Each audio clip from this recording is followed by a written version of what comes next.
ప్రతి మహిళ ఆర్థిక స్వావలంబన సాధించాలన్నదే సీఎం జగన్ లక్ష్యమని కాకినాడ సిటీ ఎమ్మెల్యే ద్వారంపూడి చంద్రశేఖర్ రెడ్డి పేర్కొన్నారు. స్థానిక Jagannathapuram Rajiv Gruhakalpa Muslim community hall ప్రాంతాల్లో వైఎస్ఆర్ ఆసరా చెక్కుల పంపిణీ కార్యక్రమంలో ఎమ్మెల్యే పాల్గొన్నారు. ఈ సందర్భంగా ఆయా డివిజన్లకు సంబంధించిన మెగా చెక్ను విడుదల చేశారు. స్వయం సహాయక సంఘాల సభ్యుల సమక్షంలో సీఎం చిత్రపటానికి క్షీరాభిషేకం చేశారు. ఈ సందర్భంగా ఎమ్మెల్యే ద్వారంపూడి మాట్లాడుతూ మహిళల డ్వాక్రా రుణాలు రద్దు చేస్తామని 2014లో అప్పటి ప్రభుత్వం హామీ ఇచ్చి ఆ తర్వాత అమలు చేయలేదన్నారు.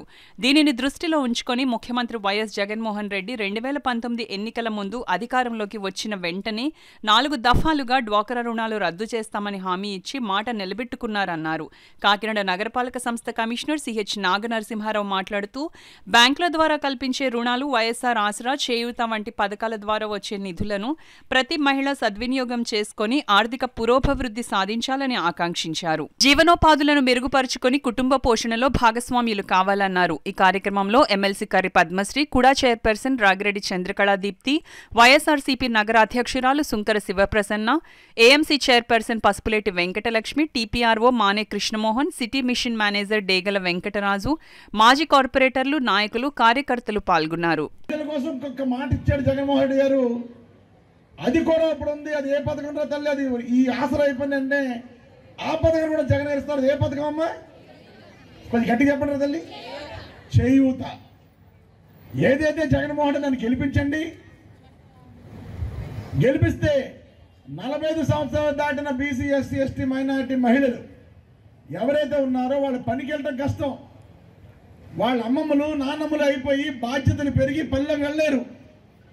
ఆడవాళ్ళకి 45 సంవత్సరాలు పని చేయాలి, 45 సంవత్సరాల తర్వాత పని చేయాలంటే కొంచెం కష్టం. కాబట్టి జగన్మోహన్ రెడ్డి గారు నన్ను గెలిపించండి అమ్మా, మీకు 75,000 ఇస్తాను నా ప్రభుత్వంలో అని చెబితే 4 విడతలుగా ఇచ్చి ఇప్పుడు 3 విడతలు చేసి 4వ విడతని ఈ ఆసరా ప్రోగ్రాం అయిపోయిన మరుక్షణమే చేయూత కార్యక్రమం 18,750 రూపాయలు ఇచ్చి మాట ప్రకారం చేస్తాడు మన జగన్మోహన్ రెడ్డి గారు. మీ ఒక్క ప్రశ్నిస్తాను తల్లి, ఈరోజు రాష్ట్రంలో పేదవాడి కోసం ఆలోచించిన ముఖ్యమంత్రి ఎవరున్నారంటే అది రాజశేఖర రెడ్డి గారు, జగన్మోహన్ రెడ్డి గారు. పథకాలు అన్నవి కష్టం నుంచి వస్తాయి. పేదవాడు పలానా విషయాల్లో కష్టం పడుతున్నాడంటే ప్రభుత్వం ఆలోచించి పథకం రూపేణా ఆదుకుంటుంది.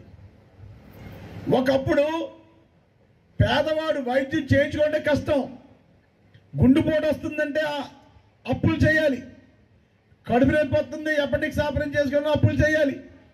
మన మహిళలు ప్రభుత్వ హాస్పిటల్ కానీ ప్రైవేట్ హాస్పిటల్ కానీ వెళ్ళి డెలివరీ పోసుకోవాలన్నా డబ్బులు ఇవ్వాలి. ఇవన్నీ చాలా ఇబ్బందిగా ఉంటుందని రాజశేఖర్ గారు భావించి పేదల కష్టాలు తీర్చడం కోసం ఆరోగ్యశ్రీ అనే పథకాన్ని పెట్టాడు.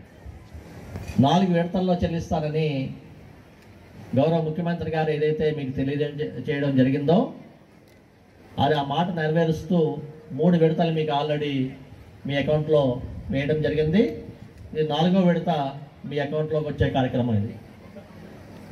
సో ఇప్పుడు ఈ కార్యక్రమంలో మీకు కలిగినటువంటి లబ్ధి ఏదైతే ఉందో ఇవన్నీ కూడా 3 ఫేజుల్లో కలిపి వచ్చిన లబ్ధితో పాటు 4వ ఫేజ్లో ఈ ఫేజ్లో 3,754 ఎస్హెచ్జీస్కి 37,716 మంది సభ్యులకి 26,14,00,000 రూపాయలు ఈ విడత కాకినాడ నగరపాలక సంస్థ పరిధిలో ఎవరైతే ఉన్నారో స్వయం సహాయ సంఘాలన్నిటికీ కూడా అప్పటికి ఉన్నటువంటి అప్పు ఉన్నటువంటి సంఘాలకి ఎప్పుడైతే ఆ రోజు నాటికి అప్పు ఉన్నటువంటి సంఘాలన్నిటికీ కూడా అమౌంట్ 26,14,00,000 రూపాయలు ఇప్పుడు మనకి రావడం జరుగుతుంది. ఈ 4 విడతల్లో కలిపితే మొత్తం ఎంత వచ్చిందమ్మా?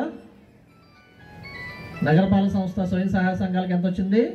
4 విడతల్లో 102 కోట్ల రూపాయల 19 లక్షలు. 102 కోట్లు. ఎవరు క్లాప్స్ కొడట్లా? అయితే 401 గ్రూపులు ఈ 5 వార్డులో కలిపి